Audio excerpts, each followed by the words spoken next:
Hello, everyone, and welcome back to another chilling and thrilling episode of Fresno by Night. My name is Madeleine, and I am your storyteller for this silly little Vampire the Masquerade game. With me are your favorite vampires. Who are they? Well, I'll let them introduce themselves. Hi, Jett. Who are you playing? Hi, I'm Jett. They, them, or any pronouns. It's all good. And I'm playing Jean Palmer, he, him. And Jett, what is John Palmer when you put the last name before the surname? Sorry, the last name before the first name. What is it? It's important to remember that for all intents and purposes, Jean sounds English. Hence, his name, surname, given name, read quickly, is Palmer Jean. Perfect. Thank you. Thank you so much. Thank you so much, Parmesan. Um, all right. Diamond, hi, how are you? Who are you playing? Hi, I am Diamond. I use they, she pronouns, and I will be playing Cyra Dorthas. Oh, yes. Sorry, I'm going to restart that 'cause my computer glitched. Oh, You're good. okay, now I'm back. Yeah. Maybe? You're Hello? back. Okay, I can hear cool. you. Sorry. Sweet. Hi, I'm Diamond. I use they, she pronouns, and I will be playing Cyra Dorthas, who uses they, them pronouns. Perfect. Perfect. Thank you so much, Cyra. Maybe the one vampire who has their ish together. Who knows? All right. Hello, Darby. Darby, who are you playing today? Hi, hello, my name is Darby. I use she, they pronouns, and I'm playing Caro, who is not a food related pun or food related person at all, but she also uses she, they pronouns. Perfect. I love that. Love it. Perfect. Next up, we have Hi, Austin. Who are you? Hi, Austin. Um I'm Austin. I just lost Austin. Hey, what's up? My name is Austin. My pronouns are he, they, she. Tonight I'll be playing Tina Winter, whose pronouns are she, they. I don't have any funny bit about myself or Tina in this moment. Well, we all know who Tina is based off of. Or inspired Yeah, by. yeah, the Cold Miser. Yeah, exactly. Exactly. Cold miser, dressed to the nines, with little icicles dripping off his Yeah, nose. exactly. It's just like that if Cold Miser was instead a really hot black woman who was not at all Cold Miser. Perfect, perfect, perfect. All right. Hi there, Kat. Who are you playing? Oh, I had to find my unmute button. Howdy. I'm Kat. Is my audio echoing on your end? Nope. Okay, hang on. Okay, sorry. Yeah, we're good now. Okay. Hi, I am Kat, and I am playing the lovely old man Ralph Appleton. He, him pronouns. They, them for me. How old is Ralph? Oh gosh, like 297 years old or something. I can't remember. 394, Oh sorry. my god. I forgot an extra. Yeah, they all just start to melt into one, you I know. mean, like, when you're that old, yeah, I guess so. I was asleep for most of it, you know. That's the dream. All right. And then last but definitely not least, hi, Morgan. Who are you playing? Hello, my name is Morgan. I use he, him pronouns, and I'm playing Sunset Boulevard, but you can call me Sunny, who's also he, him. So my question is, do you have a rival named Mulholland Drive that sells like a pizzas out of a vending machine? I sure hope so. Oh, perfect. Well, I'm so excited to be back. Let's do a quick recap. Oh, also, I'm Madeline and my pronouns are she, they, and I guess the storyteller is a genderless entity. So last time we met all of these lovely, lovely vamps, and they were at the bi-monthly meeting of Fresno vampires run by the vampire of the area. Her name is Maud. She writes for the arts and review column, and her current itinerary is we got to get 42nd Street to come to Fresno. That's currently her itinerary for this meeting. What's also thrown up is that, hey, some vampires are like going missing, but what's more important is that they're going to bring the Who's Tommy here and not 42nd Street. Some of us indulge in, I don't even know what to describe other than an abomination of man putting a cupcake into a lukewarm Pepsi. Utterly fascinating. Some of us just pieced out because this was dumb. Tina left because Tina was like, I'm done, I'm over this. But Tina did help out John, who was getting towed by the city, kind of charming Luke, the tow man, to not tow John, but also giving Tina a ride to school. At the end, everyone else, minus Tina, met Tom Masterson, who is kind of like this handsome-y looking vampire who is in town, excited to be here. And when Tina walked into their Gothic Literature 101 class, the teacher asked, hey, have you seen Brandy? And Brandy was established to be a friend/acquaintance of Tina's. We're now going to kind of skip forward a week. Brandy is still missing. There has been no signs of Brandy at all. It's a little concerning, actually. The vampires kind of like in town, word is, do we need to add her to the missing persons list? The other vampires are like, can someone please get Maud to stop talking about 42nd Street? That's kind of the two main discourses happening right now. We're gonna kind of hone in on Cyra at their house or apartment. So, Cyra, what does the interior of your abode look like? Cyra, and technically Ralph, since Ralph is Cyra's. Yes. Lives in this very maximalist aesthetic, what used to probably be a suburban home that has then been turned into the bottom of it probably has the shop that Cyra works out of sometimes if there's clientele coming in, being the Witch of Fresno, doing tarot card readings, offering love spells. It's like, oh yes, I can totally console you about your trash X moments. That's a very small living room interior on the bottom. But if you go up the stairwell, there is an entire loft flat kind of situation with two rooms on either side of it. One of them is Cyra's bedroom. The other one is Ralph's little area domain that is Ralph's business on what goes on behind that door. Cyra doesn't respect privacy. Mm-hmm. Whenever you go up the stairway, you kind of see that there is a kitchen area that is in complete and total disarray. It is a monotony of colors that have kind of just been splashed together, with wallpapers torn apart and then re-put up halfway through. A couple singed burn marks on some areas. A very cozy dining room space that has some plush couches, very much a chaise lounge probably, and a very overstuffed couch. But all of the furniture seems to be from different eras. And it has very much that pieced together from a yard sale feeling or from an estate sale. Mm-hmm. But all of them do have this hint that no, that kind of does match Cyra's overall vibe. So anyone who is a kindred that would visit this area could probably get the feeling of oh, this is just somebody who keeps pieces from every decade that they live in this space.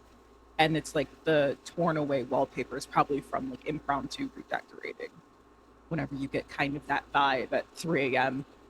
before you have to go and take your slumber before the sun comes out. So we all have those pet projects that we complete halfway through and then just trash. But that's Cyra's domain. And there's even another roommate sometimes that likes to bother us. Yes. You did give me kind of free range on this ghost, and I don't know.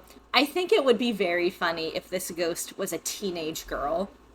Um, Kind of perpetually haunting, very upset with what you've done with the place. What is Cyra doing in the morning? And let's say it's the beginning of your day, your morning. It's the evening. You've just woken up. This is technically your morning, even though the sun is going down. Cyra, upon waking up, there are curlers in their hair. So they do not need them because it will not stay. But it's just a force of habit at this point. Puts on just a normal dressing gown to walk around the house in, some catch underwear, and goes into the wrecked kitchen to start thinking about, it's like, do they need to start concocting something? Obviously, there's missing vampires going on. It's like, well, Ralph can kind of handle himself, but can, Tina handle, herself? It's like, oh, what about others? And it's kind of just like going through that very like 1930s housewife feeling of like, if you're not doing something, you're doing nothing, and we can't have that. Just pittering around this kitchen, pulling out random, like, very hazardous looking supplies, all while just humming to themselves as they do so. Well, still with curlers in the hair, still with like a little bandana wrapped around with silk, as you would. Yeah. As you're kind of like doing this, you get like that kind of sense that someone is watching you, and you turn around and kind of like a la Ghosts, is this like kind of maybe like 16, 17-year-old girl. She's in kind of like those like long flared 70s pants and a crochet top, and there's kind of like some all kind of like the death wound is still on her, and that's what I mean by a la Ghosts. Like, I think of the guy who has the arrow forever in his neck, and she's just kind of staring at you with like her arms crossed, leaned up. She has her little platform clogs on, and she's like, you're like really cool, but you dress like a grandma. Darling, you have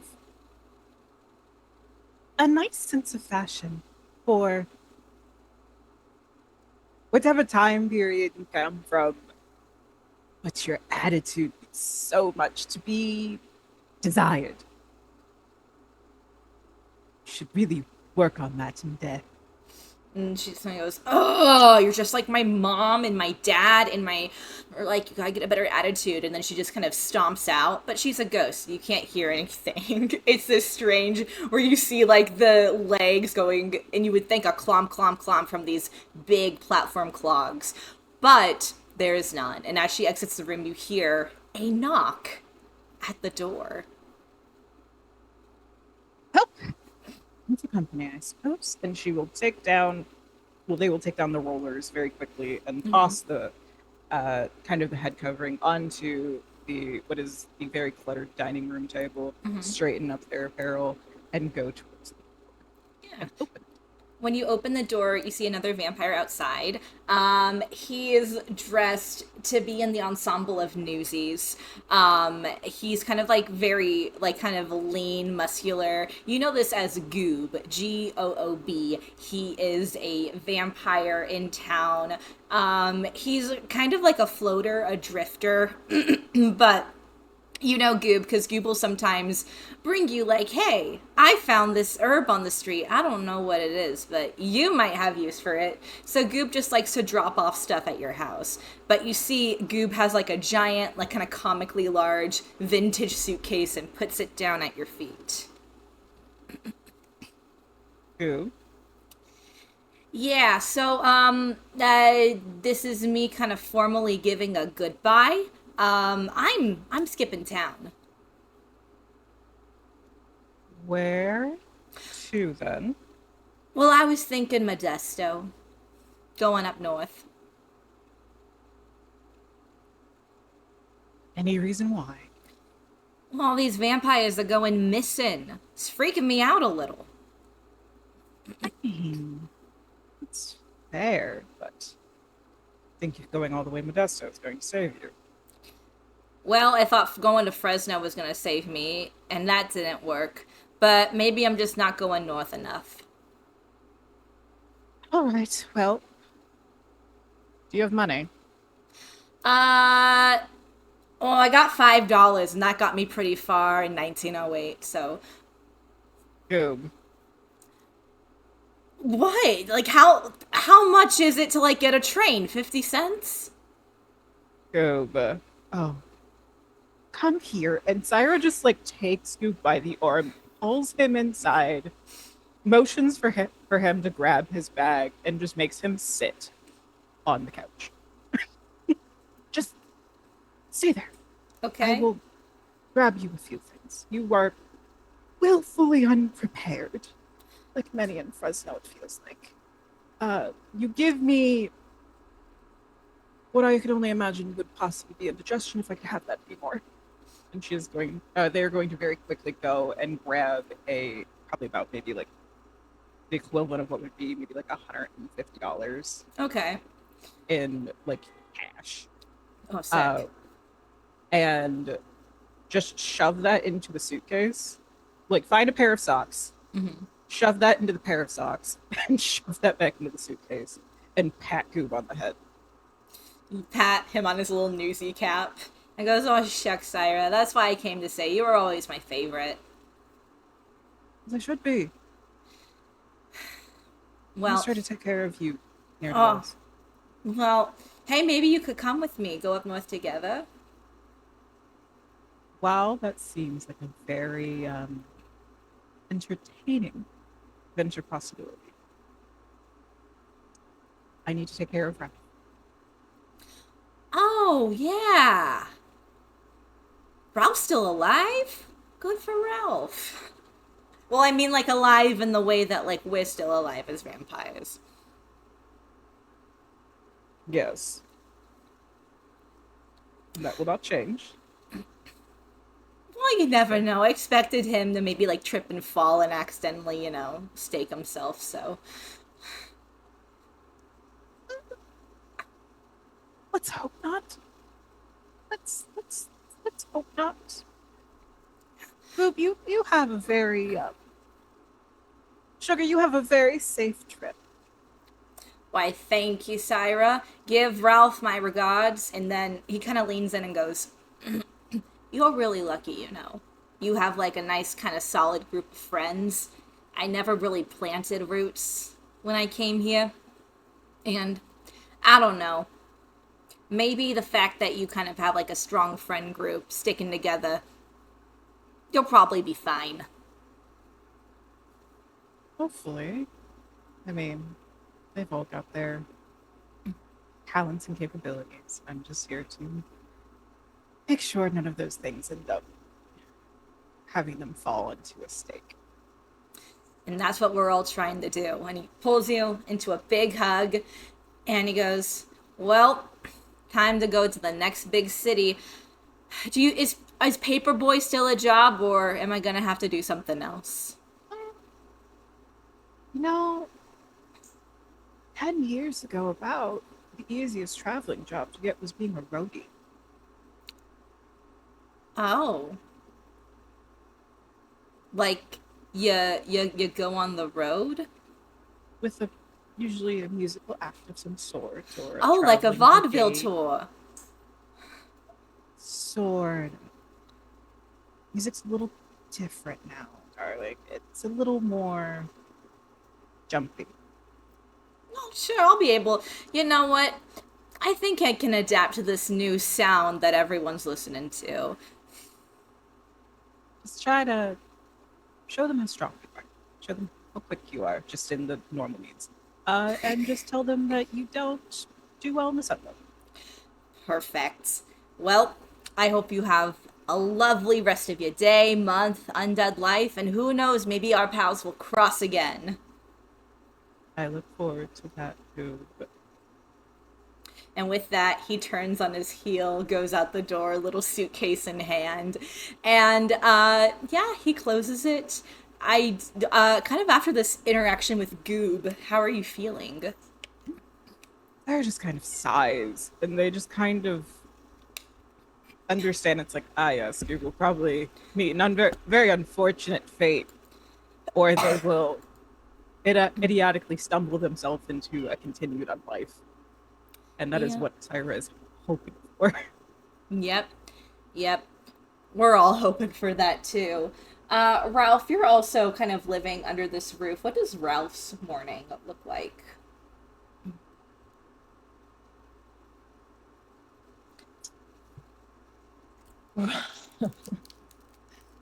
Right. Everything's fine. Ralph is a simple man. Simple man, simple room. He tries to sleep on a mattress. It's very thin.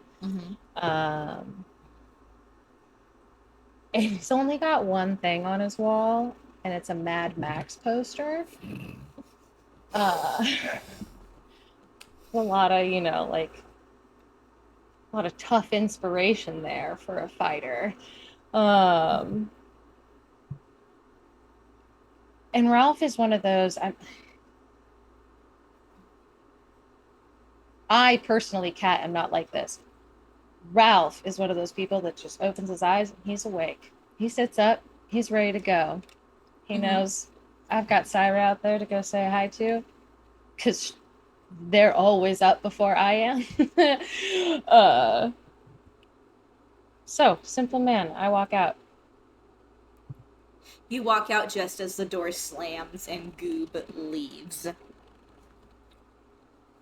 I just catch the tail. Who was that? Who did I miss? Goob's leaving town. Like, leaving town? Like, Yes. meh. Apparently the missing vampires are a little bit making him uneasy. That's understandable. I can't say that I feel much about him leaving, though. He was always so patronizing to me. Why? I think it's just the perceived age, possibly.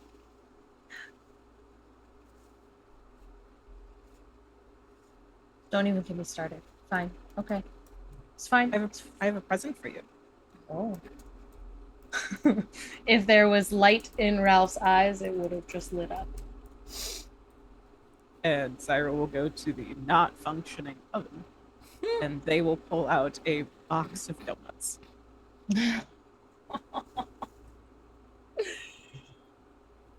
What flavors did you get? One of each. I don't even know what that means. I think there's so many flavors. There's going to be glaze, there's sprinkles, there's chocolate, there's just normal unsugarified ones. Is that one of the ones that has fillings in it? Oh, there's one of those as well. Okay. And there's also a long john and a bear claw and croissant. I'm gonna go for the jelly-filled donut. You eat it. I guess, Jump like... right into it. Well, my question is how messy is this? I was just about to say, imagine how many, Cyra, how many mirrors are up in your place? An astounding amount of mirrors. Perfect. I bite into this donut. Jelly just kind of, and I see myself in the mirror. I'm gonna laugh. It looks like blood. It's like This is enough. I thought that was. You're gonna make someone very happy one day. What do you mean make someone happy? Do you want what? Bro. What? Sugar Pie, we've had this discussion so many times. You need to find someone. No. Share your own life with. I'm just supposed to talk to them. I'm so much better at fighting. What if I fight somebody and then we can From the wall, this teenage girl sticks her head out and goes, yeah, you talk to them, you tell someone that you like them, and then you, like, go on a date with them. It's not that hard. And goes back in. She is the worst. She does have a point, though.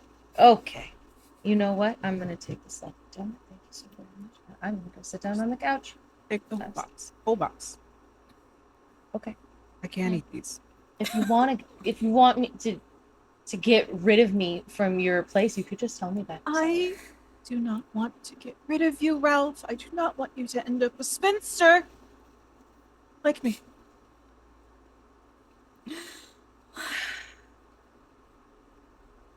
Just quietly takes a bite of the donut and goes and sits down. Perfect.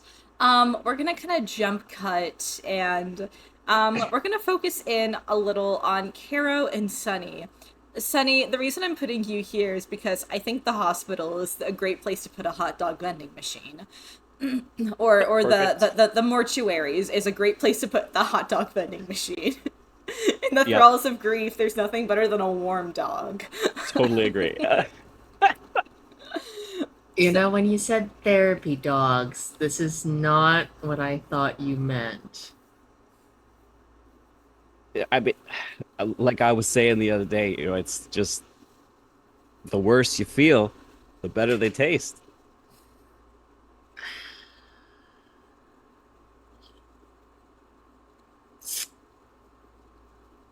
I can't argue with that logic. That seems, you know... I simply cannot find a way to argue with that logic. I gotta go where the customers are, you know what I'm saying? Sure. And these, yeah, grieving families, great source of money, I suppose. What an untapped market for the food industry. I mean, times are getting tough. I'm competing with Costco over here. $1.50 for a hot dog and a pop. Like, I just had to rejig my machine to go down to 125. I don't want to go down to 125. But I have to make it look like there's a reason why my dog is still worth $1.25 when theirs is $1.50 and a pop. They're the ones cutting me out of 25 cents.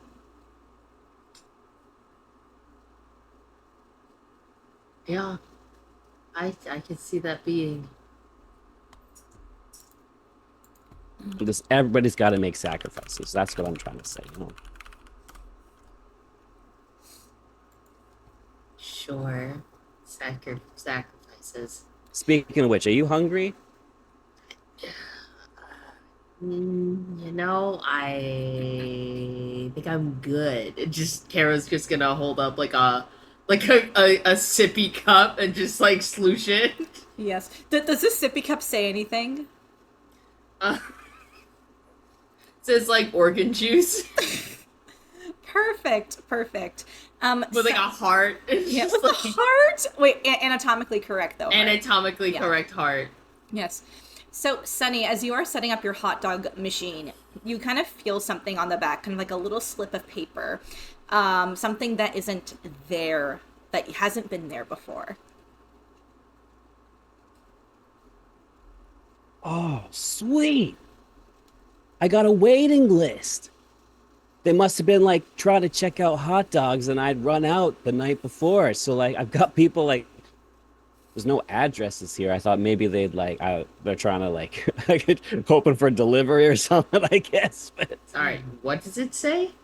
it's just the list, the waiting list for maybe tomorrow or something. It says Valentina Juarez, Thomas McFarity, something about Gangrel, and then Estella Fain, something about Tremere. Okay. Hey, Storyteller. Hey, Storyteller. Any of those names sound familiar to me or anything like that? Yeah. Would you like to roll for it? Yes! Okay. Sorry, I'm normal about that. No, it's okay. I put a little bit of cheese out and you took it. So I'm a little cheese. This is the cheese tax. So, oh my gosh, you think I would be prepared and have my content pulled up and ready in front of me, but all right. Also, I'll work with you, my player. Darby, what do you think would be an appropriate role for this, in your good opinion? Wow, what an incredible question you asked me. I feel like we have to start with intelligence. Yeah, I think it's definitely a mental. It could be a social stat. Ooh, it could. I'll let you choose which is higher between mental and social. Think about that. All right, my pitch. I don't have anything in politics. It sucks to suck. I'll say this. Let's start with intelligence, and then we'll go to the social skills category. Do you have? All right. Let's see. Do you have anything good there? Anything good there? I've got investigation. I've got end of list in terms of what's useful. I got a lot of points of medicine. Hey, you know what? We'll do investigation. I like the idea of social though. That's a fun way to do it. So let's roll a dice pool with mental and mental, with intelligence and investigation. And then do you have any hunger dice you need to add? I do. I have one. Mm-hmm. One hungy. Don't make me ban the word hungy. Don't make me ban the word hungy. Why would you ban the word hungy? I'm hungry. Okay. Imagine if you're cornered by a vampire and they go, I am hungry. I need a little nipple. You're hung? It's a success. It's not a critical success, but it is a success.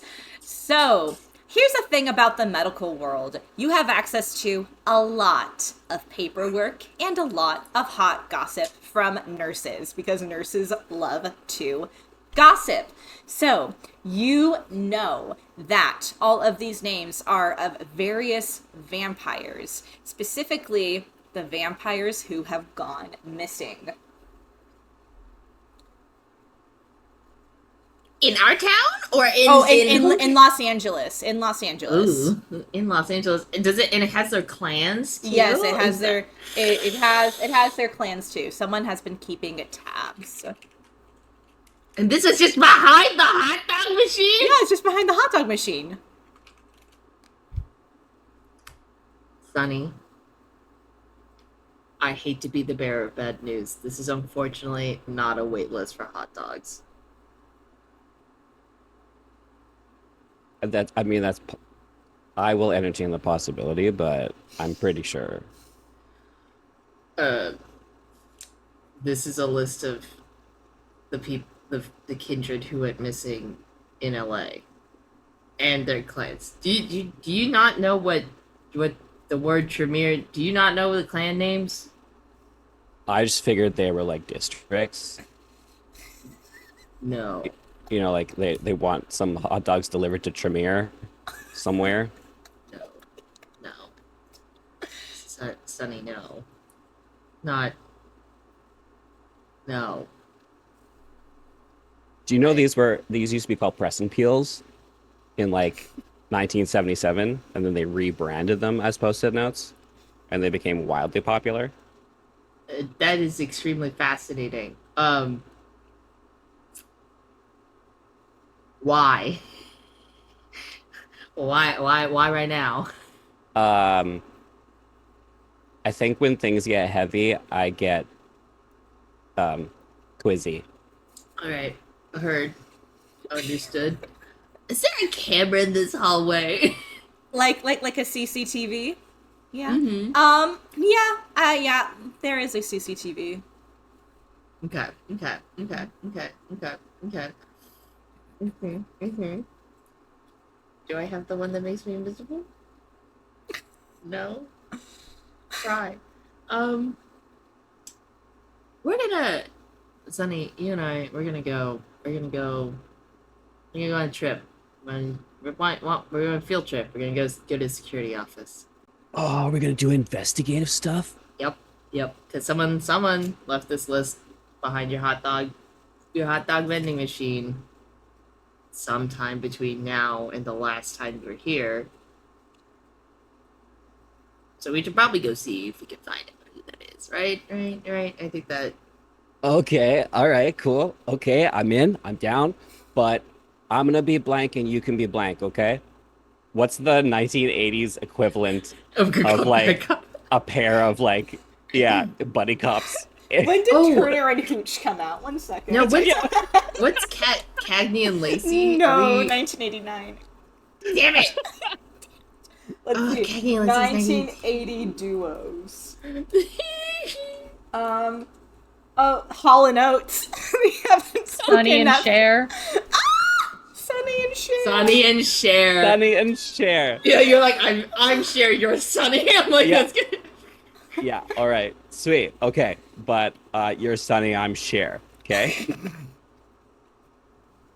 Wouldn't it make more sense if you're Sonny? We don't have any and time. I'm We Cher? gotta figure this out. Let's go. You just start walking in the wrong direction. I just grab you and pull you in the right direction. Lovely. And this way. Lovely. We're gonna put a pin, and what? A bit. Listen. I'm gonna put a pin in what we call, this is called the B story in the biz. And now we're gonna move into our final 2 vampires. Tina, you are exiting class. You're kind of walking off campus. John, you know what's a great demographic that's kind of untapped to sell to? College students. College students who need weird shit. You are currently kind of like parked on campus. There's kind of like a bunch of kind of like people like ogling and oogling your stuff. Some people are haggling for you and doing trades like, hey, I have like, I don't know. I have like this slinky and I'll trade it for like this rock. Does that work? So there's some haggling happening here as well. But you're currently on campus, and Tina, as you are walking, whether it's home or to maybe a friend's, but you kind of clock Jean's RV with a small gaggle of students around it. I walk up and I like push past everybody. I don't say anything. I just like push past them. There's like, oh, stop, excuse me. You're excused. There is on the front. Well, technically it's the side, but on the front relative to where Jean is standing, there's a strip of fabric with Jean Aller's Curious Curios written on the front of it, and for reasons completely unknown to really everyone, Jean is speaking not in a Romanian accent, but just a very nebulously Slavic one. Hey, what are you doing here? Working. Okay, are you working or are you eating? Oh, well, my tastes lean a bit, slightly more discerning. Okay, good, because this is mine, so I'm just making sure. Wonderful. What do you do for work? You just sell people weird fake shit? All day, every day. Something on like the folding table in front of him shakes slightly, and he very quickly like grabs it so that it stops moving. And then let's go with it. If you need a ride anywhere, I can carry you about 45 minutes time, but I do need to go To back. peddle weird fake shit? To- All day, un- every day. Are you old? Interesting question. Older than you. Younger than some others. Okay, but so you're like old. One could say, yes. Is Dracula real? Oh.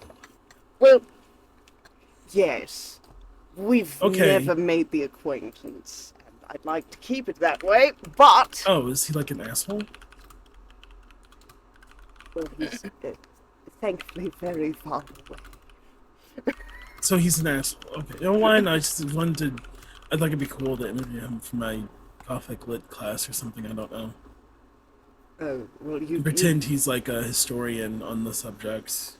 you'd need to be on the other coast, I'm afraid. So to read this stupid book. Okay. As Yeah, you- go. Oh, you, So you you- go. I was just, yeah, go sell your weird fake shit, I guess. I don't know. Thought maybe you feel a little bad selling fake shit to college students without money, but maybe, thinking too highly of people. You do kind of hear like, and then I got this crystal, and like, I don't know, I just kind of feel like now we really need to connect with ourselves as kind of two students are sharing the weird shit they got, these two crystals that are kind of pulsing and vibrating a little bit, and one goes, it's totally giving off positive energy. That is correct. Always be sure to be positive. I forgot that's your whole fucking thing. Why is that your thing? Look, once you've been around for a bit, all that you really have to fall back on is dad humor. Trust me, it's not the best of situations, but we get... Wow, that sucks. Oh, so you said you were old. I had another question. Do you know how many other things like us are real? Oh, I would not be the best contact person for that. Well, I just heard something that was really interesting to me. And okay, so like every place has like their own little cryptid or whatever, like a weird little mascot because people get bored and make up shit, right? Yes. Well, I overheard someone talking about the cryptid for here wanted to go fight in the monster smash. But I didn't know if that was real, because I don't know how many things like us are real. I don't know if like everything's real or it's like, no, it's just us, like everything else is still fake. Tell me, if you were to imagine something called the Fresno Nightcrawler, would it not just be one of us? That's what makes sense to me, right? But people are like, it doesn't have... Can we lose our arms? Like, if our arms get ripped off, do they grow back? I can't change my fucking hair. There's another reason why I recommend that you stay very, very far away from Dracula, and it's because Yeah. there are certain vampires who can do things like that to us. Make our arms grow back? No. Oh, take our arms off. Yes, they might be able to give you a haircut, but He could do my hair? I could not. Theoretically, Dracula could. Would you care to go and find the Prince of New York? Hang on, sorry. Would you care to go and find the Prince of New York City to go and get a haircut? Personally, I would not tangle with the son of the dragon over trivialities, but you live your best life. I'm gonna ask Cyra what they think, but I mean, it would be cool to get my hair done. Just like even one more time, Yes, go and find a smith. I'm gonna ask Cyra. I say he's leaning back on your car while you go to peddle fake shit to All of the lovely 19-year-olds. things for everyone here, yes. You do get are you like from Transylvania? Oh, you are very, very close, yes. I think there, but a little to the left. Oh, like a Czechoslovakia? Sure. Are you like, how close are you to the USSR?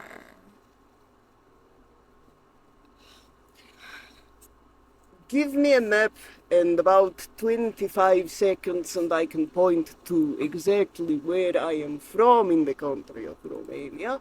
Though Jean kind of pauses and tries to remember something, but evidently can't.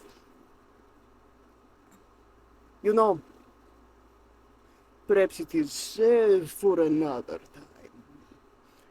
And then turns back around and pulls out what looks almost like a ball of yarn, except it's very clearly made of some weird plant matter, and plops it onto the folding table with a very odd sort of squelching noise.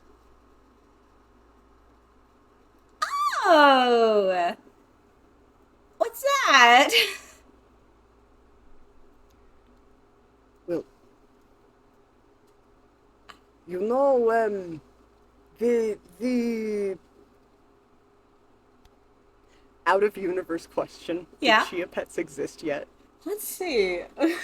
Chia pets. You said so. The year's 1980. Yeah, 1980 exactly. Okay, Costco was created in 83, so technically Yes. we're breaking chronology, but that's okay. Hey, you know what? This is AU. This is AU Fresno. Costco's forever. September Yeah, I was 8th, 1977. Okay, Yeah, thank chia you. pets were around. Okay. Thank you. They're not at their height yet. The height is, Yes. is in the 90s, but they do exist. Okay, cool. Yeah, my sense of time is a little wacky. Okay. You know the little kits, like little ceramic figures. You put seeds all over. You water it. It grows little plants. This is like that, but well, if you ever wanted to grow a type of flower that is not meant for this climate, you might be able to do it in this. Oh my gosh. You know, my mom loves, and then she just starts going on about like how much her mom loves, what's like a flower native to the American Southwest? I The said American Southwest? Yeah, Southwest. I almost said jicama. That is not a flower. That is. I mean, that is a refreshing. My mom loves jicama. So I'm just like, oh yeah, like sure. poppy's an easy one. Yeah, poppies. Poppies are native to California, though. It's a big... Oh, you want it to not be native to Oh, California? yeah, not native to California. Like jacarandas. Are jacarandas native to California? Jacarandas? I don't think so. We need to be accurate to the flora of those California. those are the big trees, the purple ones. I have a Yeah, bunch the of big them purple growing in my. ones. I have them growing in my complex. Oh my god. Let's see. Flowers of Arizona. Apparently, periwinkle. Habitat and is range, an no. option. Jacarandas are native to Brazil, Paraguay, Argentina, and southern Bolivia. Yeah, I was like, jacarandas aren't from the States at all. No, they're not. No. No, but we can like the But idea they're- of them. Desert marigolds. I don't think those are in California. We must have accurate Florida, California. Also, it doesn't matter when Costco was invented. All right. I didn't know it was you the have to be 80s accurate. exactly. Yeah. All right. So she goes. My mom loves desert marigolds. They're like her favorite flower, and this will like grow them. Oh yes, absolutely. One little condition: Uh-huh. if you're going to water it, Uh-huh. water it in the evening. Do not look at it at night. Is this like, I don't know, because sometimes people play like classical music to plants. Is it like that? Yes, but you may also want to keep it outside. Oh, yeah. No, they'll be perfect for her garden. All right. And then she's like, how much? I have, I can barter you. I also have $10.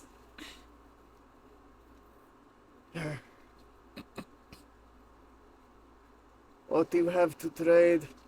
I have a Twinkie. I have some marbles.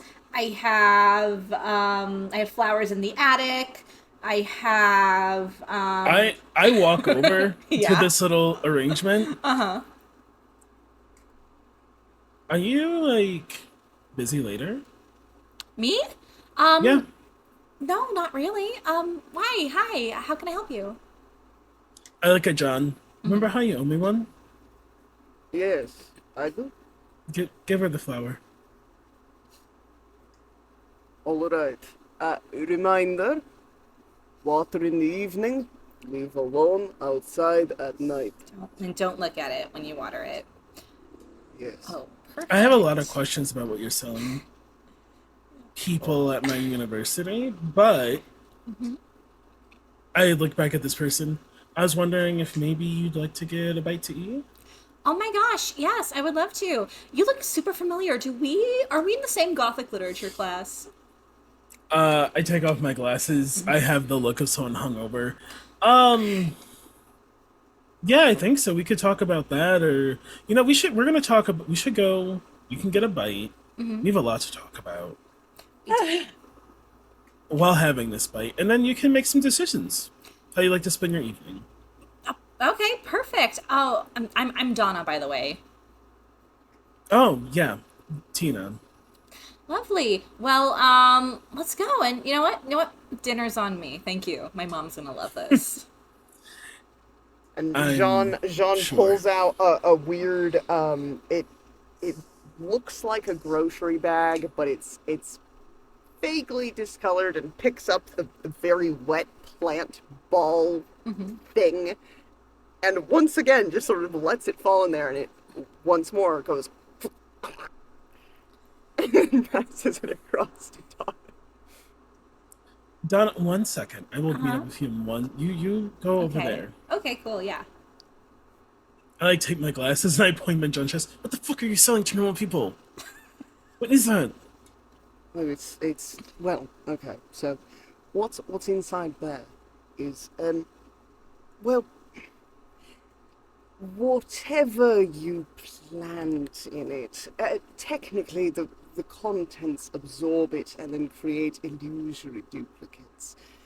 So, technically, it's a bit of a smoke and mirror situation. Is that legal for us? Don't we have like a bunch of rules? Oh, I won it in a little game of cards. No, is it legal for us to give it to normal people? Are there like a bunch of fucking rules about things we can't do? I'm taking bitches out to full dates I pay for so I can get a fucking bite to eat. And you're selling people fake magic plants? Oh, well, what the camera doesn't know won't hurt them. John turns back around and very quickly starts shuffling some other things around, grabs a couple of especially unscrupulous-looking objects and tosses them underneath the table into a small box. Oh my god. And with that, we are going to take a hot break. We will see you all in 10 minutes. Welcome back, everyone. I hope you had a great break. I definitely did not eat someone for their blood. All right. We're gonna kind of continue on with this little kind of date that Tina, and her name is Donna, by the way, and it's spelled Dawnnna. So that's her name. But before Tina heads off on this hot date, Jean, is there anything you would like to do before driving your RV off into the sunset?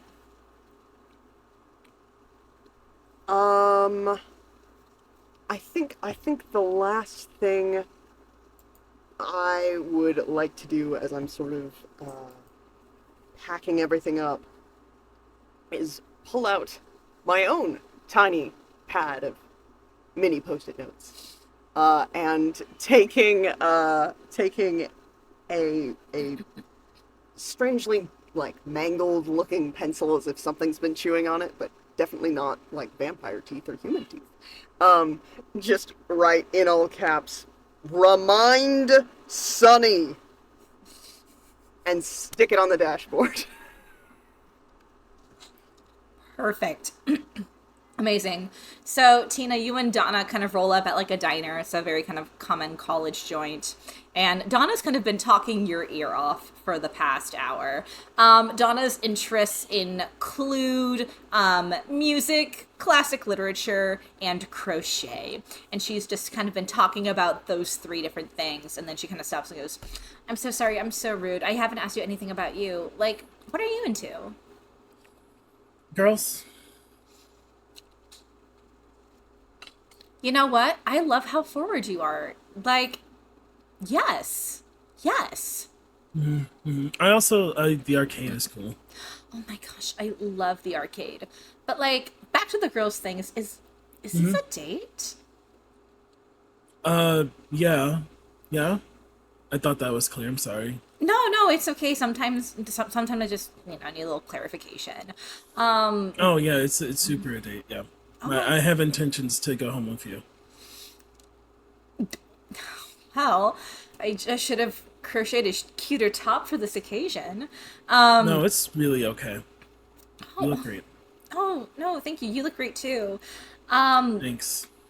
Yeah, no, do you wanna, we could leave right now if you want. Well, before that happens, there's some things I should go over so you can make a judgment based on what you would like to do for your life. Oh, like what kind of jobs and stuff I want? No, about who I am. Okay. So I had intention to go home with you, and then eat you a little bit. Oh, okay. That's like, wow. Oh, well, I mean, that too. You'll get that too. But it's sort of like it's sort of, okay, how to say, there's only certain ways I'm allowed to say it. Because there's like a rule or something Cyra told me. I'm not supposed to break it repeatedly. We're in that golf lit class, right? Yeah. And we've been reading books about like monsters and stuff, right? Yeah. How would you feel if like monsters were real? Well, I mean, like, aliens exist, so... Okay. So aliens are cool. What about like if like other monsters are real? Like ones like in that Bram Stoker book. Oh. Like vampires? That's a word you could use. I don't know, I don't know, there's something very, like, ironic and brooding about them that I really like. I don't super love like the treatment of women and how like women vampires are in Dracula, especially when you compare it to like Carmilla. And sorry, tangent again. No. So if a lady vampire was asking for a bite to eat and also to give you a great night of your life, that would be something that interests you. I mean, like, I can't say no because, like, I kind of regret it if I didn't. And you would be cool about that and not, like, I don't know, tell the world about it. Like, you would be cool in a way that wouldn't get you or the lady vampire in trouble. Well, I mean, like, I think it's kind of a stretch to, like, like, I don't know, if I told my parents, like, hey, I went out with, like, a really hot vampire last night, they'd be like, Donna, it's just like the aliens. You have to stop talking about this. They're not real. Okay, so you wouldn't talk about it because you worried people would ostracize you and judge you and not believe you. Yeah, pretty much. Okay. Well,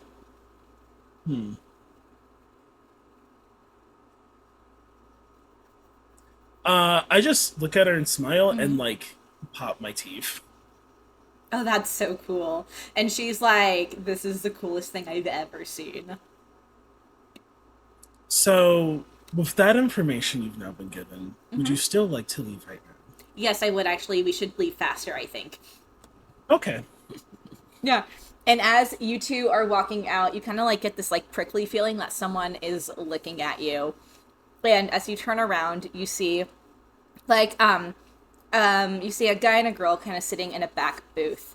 The guy has kind of like auburny hair and these kind of like piercing kind of like goldeny eyes, very pale skin. He's just kind of like staring at you, clocking you as you walk out. One sec.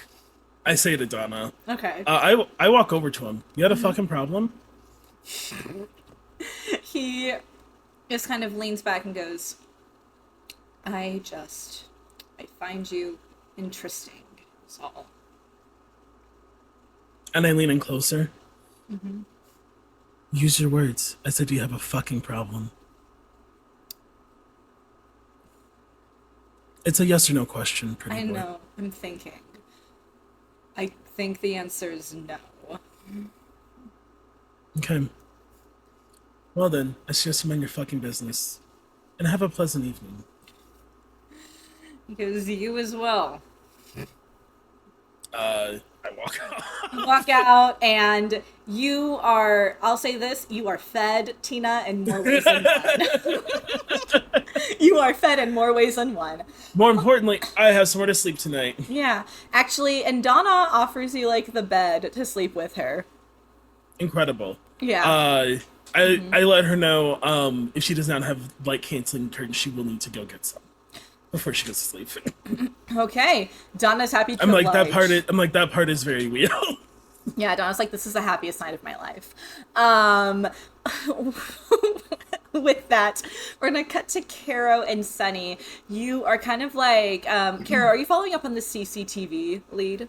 Oh yeah, or maybe I make Bibble go do it for me. You know, Yeah. my little guy, Bibble. I need Yeah. you to go to the CCT office. Actually, Yeah. Bibble, kind of looks up at you and goes, what? Why? Somebody vandalized the hot dog machine, and yeah, I Well, like, kind of need to see who did it. it's the hot dog machine. They're not gonna care. Garo just looks at Sunny. Yes, but the person who made the machine is going to care. So, Bibble, why are you asking questions? Actually, go do the thing. Okay, yeah, sorry, fine, I'm going to do it. And Bibble kind of turns on his heel and kind of sheepishly walks away. Bibble, all right. Did you see somebody mark up my machine? Sunny, no, it's because we want to find who left the note. And so I'm telling Bibble to go look at who futzed with the machine. Oh, right, yeah. This is behind the... I knew the whole time. Uh-huh. Yeah, I believe that 100%.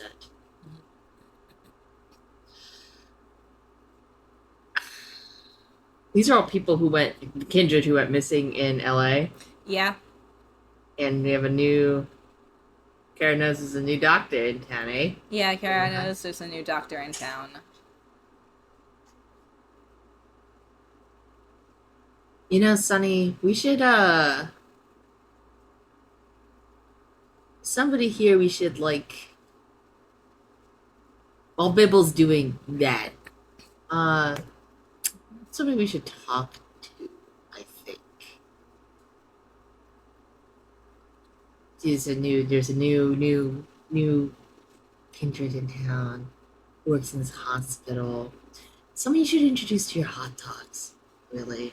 I think he'd really love the pitch of the vending machines, if you catch my drift. I mean, I'll be like cordial and stuff, but I'm not really looking to franchise at the moment. So. Not franchise, I just mean somebody who wants to eat your hot dogs. But that's fine too. So. Alright, I'd like to go find Tom. Yeah, you you go to the directory and you are able to find Tom. He is kind of located. He is a surgeon. He is specifically a heart surgeon. That is his speciality.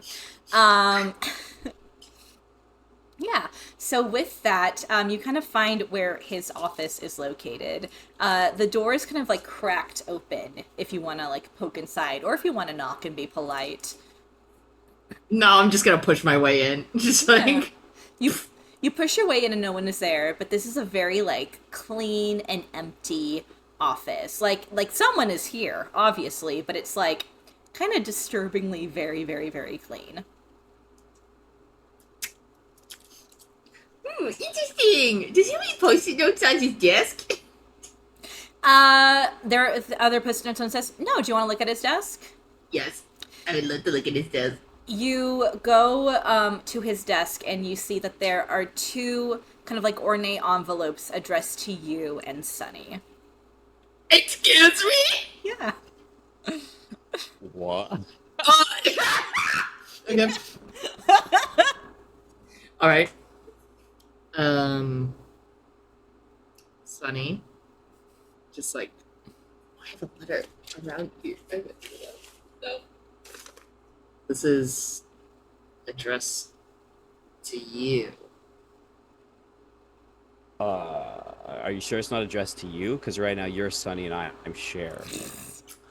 Kara's just gonna hold up the other letter that says Kara on it. Or okay, all right. And he takes the letter. Yeah. Open this bitch. What the fuck is in it? I want to see what's in this. You Hello? open it, and there is an RSPV. There's an RSPV and an address, and it says, Tom Masterson and his clan of kindred are inviting you over for dinner. Insert addressed here at 8 p.m. sharp. Wait, did I say RPSV? Oh. Is it RSPV or RSVP? It's RSVP. It's RSVP, but Sunny You kept saying RSPV, and I was like, "What's the joke I'm missing?" No. What's that? Me, Darby's like, yes, that's how it's supposed to sound. It's responde something. S'il vous plaît. It's s'il vous plaît. Yeah. S'il vous plaît. Yeah, S'il vous plaît. Respondez s'il vous plaît. Respondez s'il vous plaît. So, and it is basically says, come for dinner and games and the opportunity to meet and mingle.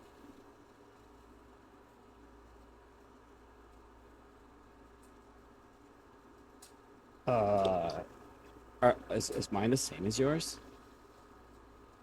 I think so. Like, it doesn't even have, like, different stickers on it or anything? It's just, like, the same?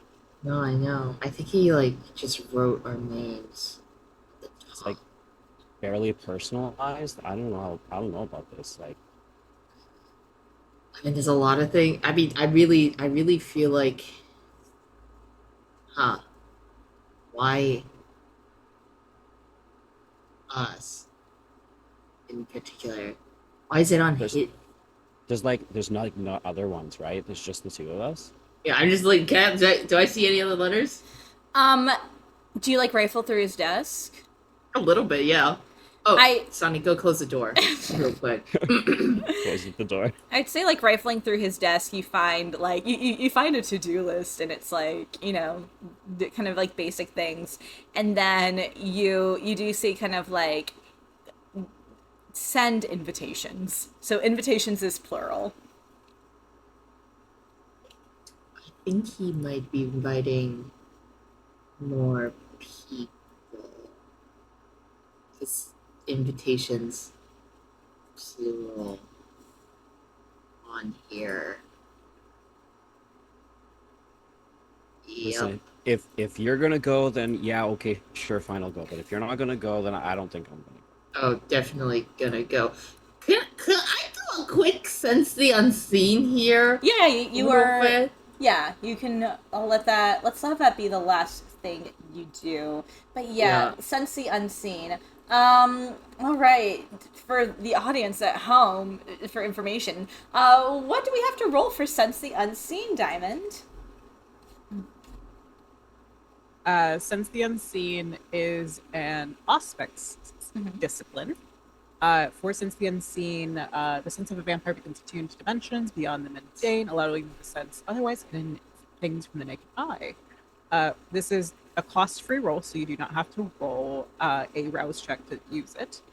It is a wits plus aspects, or you can use your resolve plus aspects. And if there's anything in this room trying to use obfuscate, for example, to obscure itself, or if there are any active blood sorcery things or oblivion things going as well, those will have a challenge rating that the wits plus aspects or resolve plus aspects will then have to go up against. All right. So yeah. Perfect. Thank you for that. Darby, would you like to roll wits plus aspects or resolve plus aspects? They are both exactly the same for me, so it don't matter. The pool is a 5, baby. All right, roll that pool of 5 with 1 hunger die. 6. Oh, that looks bad. There's a skull on my hungry die. Ooh. It's a bestial failure. All right, so we have a bestial failure. It's not a messy crit, I believe, but just double checking. What happens again if we have a bestial failure? So it does not look like it's a bestial failure. Oh, okay, good. Because that would be a failure across the board. Sick. Awesome. With you rolling a skull on that die, you do get hunger here. All right. Your hunger goes up from 1 to 2. Yeah. My sippy cup is empty. The sippy cup is empty, and hey, dinner sounds really tempting, Caro. Kind of as you're sensing the room, there's nothing in the room, but you look at the sippy cup, it's empty, and you kind of like look around a bit. There's nothing here, and the idea of dinner, it just gets you a little like rumbly in your tummy. You do see that this dinner will be hosted at the end of the week. Okay, well, all this dinner talk is getting me hungry. Do you want something from the blood drive? You know, a plus or something positive or anything like that? Oh, like, is it like dealer's choice? Whatever I want. Yeah, I mean, like I work here. They're not Yeah. I mean, Yeah. it just sort of depends on like who's in the morgue right now, but like Can I have I know some, there's like, like a bodega. some like vintage, like something in the back of the cooler? You know what I'm saying? You know what I'm saying? Yeah, I mean, vintage in like the body is old, or vintage is in the person is old, because we had a very, very cool 89-year-old pass away today. It would be great. Oh, okay, let's do it. Yeah. All right. Sick. All right. Go back down.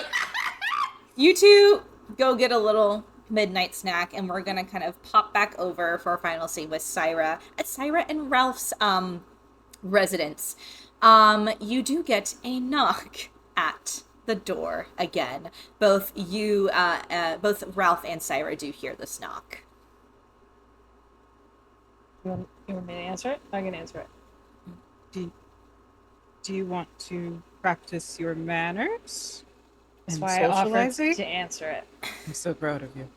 I can't believe that ghost made me feel so insecure about this. I wasn't expecting that. I'm gonna go answer the door now. You open the door, and there's like a very beautiful blonde woman. She's wearing like a little blue dress. She has pale skin, also has kind of like golden eyes, the same as that guy at the diner. And she goes, "Oh my goodness, is this the residence of Ralph and Cyra?" Mm-hmm. Oh, that is so lovely to hear. You're familiar with Tom Masterson? Tom. Yeah. Mm-hmm. Yes. Well, I reside with him. I am part of his coterie, and we were thinking it would be. Oh, Tom. Mm-hmm. Yes. Yeah. So we were wondering if you and your friends would be interested in coming to a dinner with us. Here's some RSPVs. I did make them myself. Thank you. They're pretty. Your handwriting is. Cyra. Yes, Ralph. There's sorry, what were you saying? I didn't let you finish. No, it's all right. I'm very flattered. You have such a charm to you. If Ralph could blush. Yeah. Okay. All right. Yeah, Cyra, you also see, if you want, at the door, this kind of beautiful blonde woman. Mm-hmm. I can't particularly speak for everybody, but I can absolutely pass along your lovely messages you've written for everybody. Yay, glad to hear. Will I see you at least? Yeah. Mm-hmm. Is Will there be food? Yes, of course. It's a dinner party. Yeah, I'm there. I'm in. Lovely. All right. Oh, and you must be Cyra. And then she like sticks out her hand. Cyra will take it and shake it. Yes, he goes. And you are Oh, yes, I'm Estella. Stella. Grab the name. It's Starlight, doesn't it? Or means star. Yes, it means star. It's also a character from Great Expectations.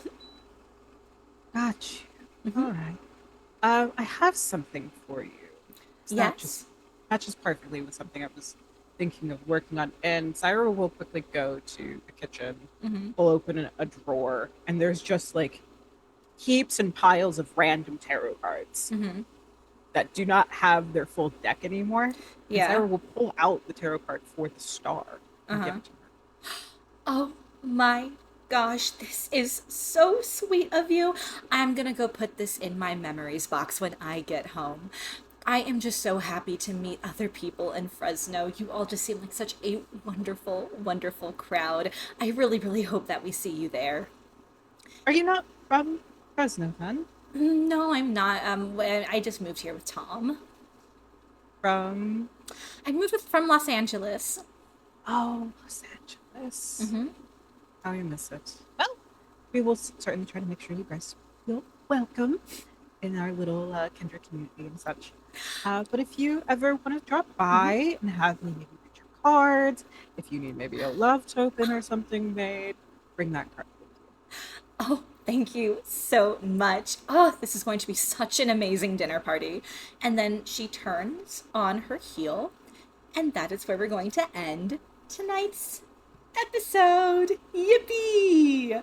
All right, it's time to promote yourself, everyone. We're going to do a quick rapid fire promotion. Jett, who are you, where are you, and what are you doing that you want to promote? Hi, I'm Jett Barker. I'm a voice actor, occasional streamer, general nerd. I'm doing all sorts of different things work-wise. I'm also streaming for charity in the next couple of weeks. And so on Twitter, I am at Barker, Barker, voiceover, all one word, on Twitch, Jett Barks, Jett Barks, like the thing a dog does. And I very sporadically use TikTok, but that's just my name. But yeah, I mean, as always, had a lovely time playing. Yay, thank you so much. Diamond, who are you, where are you, and is there anything you wish to promote right now? Hiya. My name is Madness Diamond, but since we're friends now, you can call me Diamond. I am a TTRPG actual play performer. I am also a writer for a couple TTRPG supplements that are be coming out later on this year. And I'm a cosplayer and an all-around content creator. You can find me on all my socials at Madness Diamond. I'm on most of the socials, but you can find everything about me on my Beacons link. It's beacons.ai/Madness Diamond. You can also find my updated actual play schedule. But if you do tend to follow me on social media, you'll also be seeing a little bit of a promotional run for me, where I will be in a podcast coming out here soon called the Everbright Archives, where I will be playing Jemmy Horde, the champion of knowledge and secrets, but also known as the curator of epics, in our Battle of the Bards to claim the title of champion of bards. But Mondays you can find me playing Werewolf the Apocalypse on the Starfield. Tuesdays you can find me playing Unto the Reckoning and a World of Darkness multisplat. And Thursdays you can find me playing on World Tree Quest, a D&D homebrewed underwater campaign. And on Tuesdays I'm in dinner and a game, where I'm also their admin coordinator and World Tree Quest community manager as well. That's a good Oh one. my gosh. Amazing. I love this. Hello, Darby. Who are you? Where are you? What are you doing? Hello, I'm Darby, otherwise known as Chaotic Darby on the internet. I do stuff and things. I'm a TTRPG, action play performer, game designer, community manager, pastime, and all that events on the web. You can find me doing stuff on things, and you can find my name in those places as Chaotic Darby. I don't quite know what I'll be doing in the next while when this appears, but catch me on the internet to keep up with what I do. Yeehaw. Love it. Austin, who are you? Where are you? What are you doing? Hey everyone, my name is Austin, also known as Sailor Scott Austin, we pronounce he, they, she. You can find me anywhere I want to be found on the internet as Sailor Scott Austin, inside Sailor SCT Austin. You can also find me weekly on my podcast, Secret Histories, Nerd Mysteries, the Secret Histories, Nerd Mysteries, wherever you get podcasts, part of the Maximum Fun Network. Find me all those places to see what I'm up to at any given time, because I do a lot and I don't try and listen anymore. Find me or don't. Really, your call. You're an adult. I hope if you're watching this, you're an adult. Yeah, exactly. Yes, please be an adult. All right, Kat, who are you? Where are you? What are you doing? Hi, I'm Kat, who's been playing your favorite little lovely shy guy. You can find me on social media under Kat Alicia, KAT_ALYSHA. That's, I think, where it is across the board. That's what it is. Maybe there's not an underscore, but probably there is. I am an actor, model, Jett, you put it really nicely, of occasional streamer, all-around nerd. 10 out of 10. I run a reaction channel called Gallifrey Gals over on YouTube, where we watch and react and review to nerdy TV shows, Doctor Who, Battlestar Galactica, Red Dwarf, the list goes on. And also just started to release a podcast called The Retcon Pod. We are your favorite weekly, wait, what is it? We are your friendly neighborhood weekly comic book club. Gotta get it off the tongue there, where we have dove into Spider-Man's history, and it's a good old time. Yeah, that's right. So yeah, that's it. Lovely. Last but not least, Morgan, who are you? Where are you? What are you doing? Hello, thanks for watching, everybody. My name is R. Morgan Slade, he, him, and you can find me anywhere that you'd hope to find me at R. Morgan Slade. I'm a writer, actor, singer-songwriter. Right now, all I want you to do is go to Spotify, look me up, and listen to some TTRPG-inspired fantasy and folk music. That make my day. Exactly. I don't know anything about Critical Role, but I like the songs. I'm like, all right. And I'm Madeleine. I'm at the Goose Girl on all good social media platforms.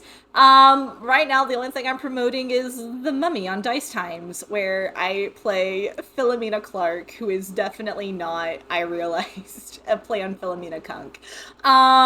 Lovely. Hopefully I'll have more stuff in the future to promote. Anyways, have a lovely rest of your day, everyone. Goodbye. Good night.